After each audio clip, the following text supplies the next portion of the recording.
United-ი დიდი და ისტორიული კლუბია. რა მიმართულებით გჭირდებათ გაუმჯობესება იმისთვის, რომ უფრო დიდ წარმატებას მიაღწიოთ? ყოველ ჯერზე სწორად უნდა მიოდგე ფეხბურთს როგორც მინდორზე, ისე გუნდთან შეხვედრებზე. და რომელი გასვლითი სტადიონებია ისეთი, რომლებმაც ყველაზე მეტად გაგაოცა. ფიქრობ, ყველაზე მნიშვნელოვანია კონცენტრაცია, რადგან ამით ყველაფრის შეცვლა შეიძლება.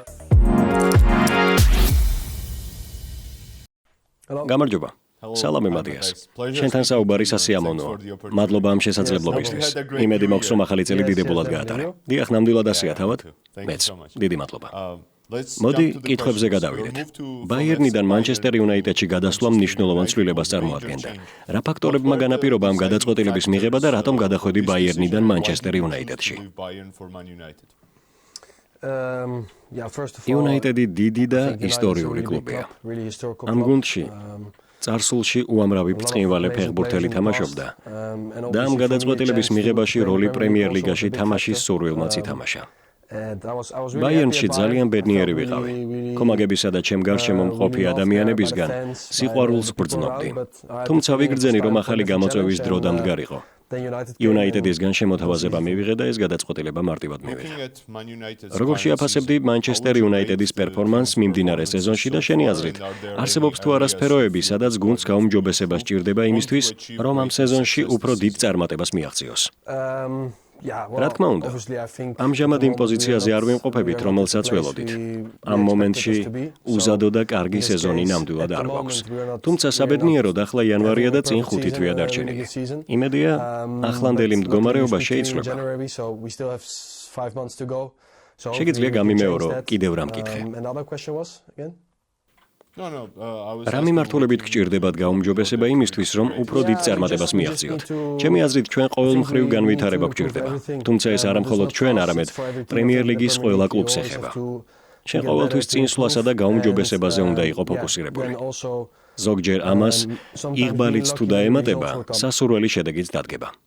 პრემიერ ლიგაში ამჟამინდელი შედეგების გათვალისწინებით, შენი აზრით, მანჩესტერ იუნაიტედისთვის მიმდინარე სეზონში ევროპა ლიგა უფრო მნიშვნელოვან ტურნირად იქცა და რა როლს თამაშობს ის გუნდის ამბიციებში?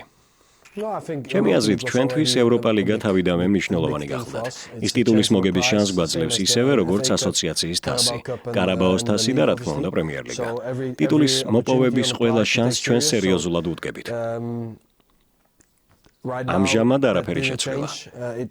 ის უფრო მნიშვნელოვანი არ გამხდარა და წარსულში ნაკლებად მნიშვნელოვანი არ ყოფილა.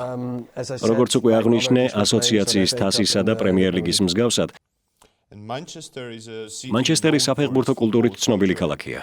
როგორ შეადარებდი მანჩესტერში ცხოვრებასა და თამაშს, სხვა ქალაქებში ყოფნას, როდესაც იქ არსებულ კლუბებს წარმოადგენდი?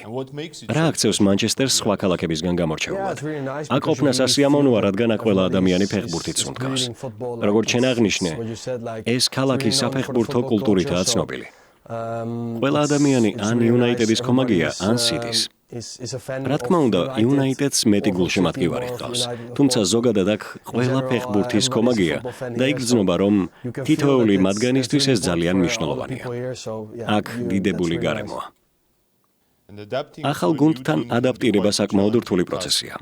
რომელი თანაგუნდელი დაგეხმარა ყველაზე მეტად მანჩესტერ იუნაიტედში დაფუძნებაში და რა კუთხით განსხვავდება გასახდელში არსებული ატმოსფერო ბაიერნში, იუვენტუსსა და აიაქსში არსებულისგან? ჩვენ ძალიან გახსნილი გუნდი გვყავს, რაც ნიშნავს, რომ ყველა კარგად გექცევა და ყველას უნდა რომ დაგეხმაროს.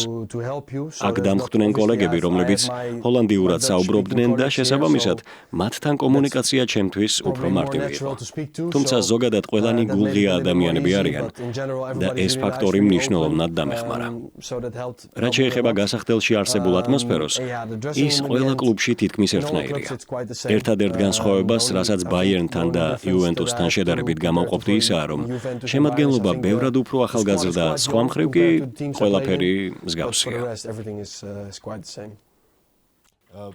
ჩემი აზრით, ჰოლანდიელებს ინგლისურად საუბრის პრობლემა არ გაქვთ. ამ მხრივ თქვენ საუკეთესოები ხართ. და ამის გამო ვფიქრობ, რომ შენთვის კლუბთან ადაპტაცია მარტივი იქნებოდა. Manchester United-ში რუბენ ამორიმის შეგირდი ხარ და როგორ აღწერდი ცხოვრებას მისი ხელმძღვანელობით ამ მომენტამდე და რა მიმართულებით უნდა გამვითარდე იმისთვის, რომ უფრო უკეთეს გუნდად ან დუეტად ჩამოყალიბდეთ. დიახ, ყველაფერი კარგად მიდის. ის კარგი მწვრთნელია, კარგი იდეები აქვს და ცხადად გვიჩვენებს თუ რა სურს ჩვენგან. ბოლო რამდენიმე კვირაში კარგი შედეგები არ გვქონია. თუმცა გრძნობ, რომ ბევრი მიმართულებით შეგვიძლია გაუმჯობესება. უკეთესად თამაში. და იმედი მაქვს, შედეგად დამაკმაყოფილებელი შედეგებიც არ დაახანებს. შენ უკვე არაერთ მატჩში მიიღე მონაწილეობა Manchester United-ის მაისურით. და ამიტომ მოდი გვითხარი, რომელ მატჩებს გამოარჩევდი და რომელი გასვლითი სტადიონებია ისეთი, რომლებმაც ყველაზე მეტად გაგაოცა. ჯერჯერობით ყველაზე დასამახსოვრებელი იყო მატჩი City-სთან, რადგან ეს დერბია და ცხადია, ყველას გამარჯვება გვსურდა. რაც შეეხება შთამბეჭდავ სტადიონებს, პრემიერ ლიგაში ყველა სტადიონი ლამაზია. ყველას თავისი ხიბლი აქვს. თუმცა City-ს გარდა ტოპ 6 გუნდიდან გასვლაზე მხოლოდ Arsenal-თან ვითამაშე. და ამიტომ Arsenal-ს დავასახელებდი. and City against the top 6 teams, so I would say Arsenal. ვინ იყო შენი საყვარელი ცენტრალური მცველი, როდესაც პატარა იყავი? და როგორ ფიქრობ, რამდენად შეეწყობოდი მას როგორც პარტნიორს ცენტრალურ დაცვაში? პატარაობაში ჩემი საყვარელი მცველი იყო Sergio Ramosი Madrid-დან, რადგან მე მომწონდა მისი ხასიათი, შემართება და თამაში. არ ვიცი, რამდენად შევეწყობოდით ერთმანეთს და სამწუხაროდ ამას ვეღარასოდეს გავიგებთ. თუმცა ის ნამდვილად სამაგალითოა ჩემთვის და თავად მეც არაერთ კარგ ცენტრალურ მცველთან მითამაშია.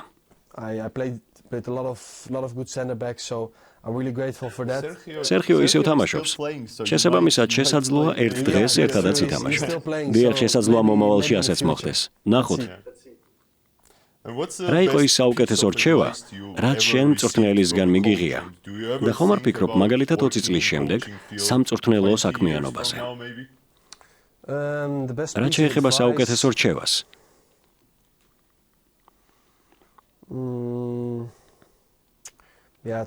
ამის გახსენება მარტივი არ არის.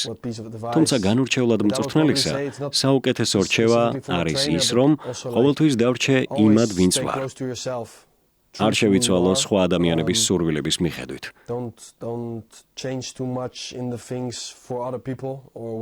ცხადია, ხანდახან ოდნავ შეიძლება შეიცვალო, მაგრამ ამ დონეზე თავად მოხვედი.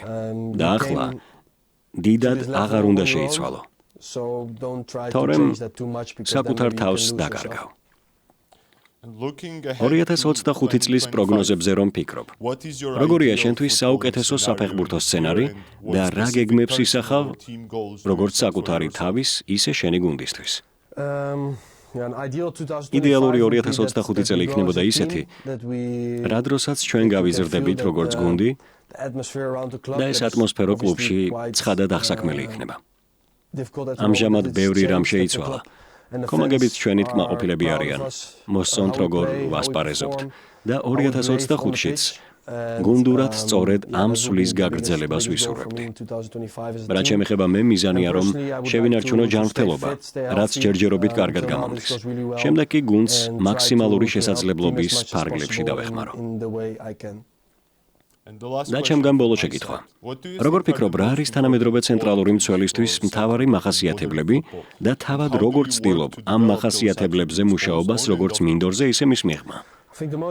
ფიქრობ, ყველაზე მნიშვნელოვანია კონცენტრაცია, რადგან ამით ყველაფრის შეცვლა შეიძლება. ერთი წამითაც კი არ უნდა მოადუნო კონცენტრაცია. თორემ ყველაფერი დასრულებულია. ამიტომ ეს უმთავრესი თვისება მგონია. ხოლო რაც შეეხება ამაზე მუშაობას, ყოველ ჯერზე სწორად უნდა მიოდგე ფეხბურთს როგორც მინდორზე, ისე გუნდთან შეხვედრებზე. უნდა კონცენტრირდე შენ საქმეზე და ვფიქრობ, ამ გზით ყველაფერი გამოვა. დიდი მადლობა შენ და Man United-ს 2025 წელს ყველაფერს საუკეთესოს გისურვებ. აგრეთვე მადლობა.